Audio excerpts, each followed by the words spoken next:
Hospitality magazine has recently released the results of a major survey into eating out in Australia.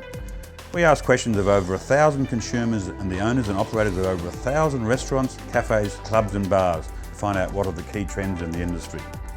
It won't surprise you to know that the biggest challenge for operators is staffing, recruitment, training, staff retention and the cost of wages. We looked at all of these and found widespread concern. Many operators complain about the skills shortage, but most of them don't offer much training, except for clubs.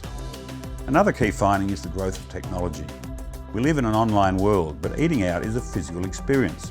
Consumers want online menus, and they rely a lot on social media and recommendations from the web, but most of them still make their bookings by phone. We found that consumer tastes are changing. The biggest trend is the move to healthier food, which is driving many venues to offer low-fat, low-carb, vegetarian or gluten-free options.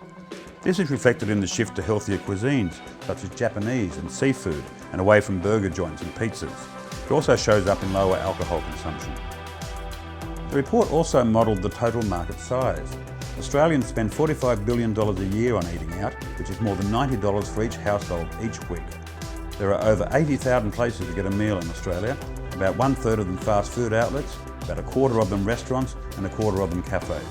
Pubs, bars and clubs make up the remainder. The average revenue per establishment is $480,000 a year. There's a lot more in the report. This is information you need to run your business.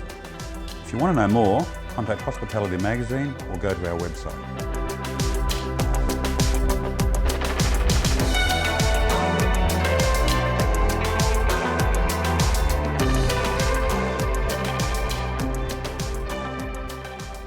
Brought to you by Cookers, the future of cooking oils.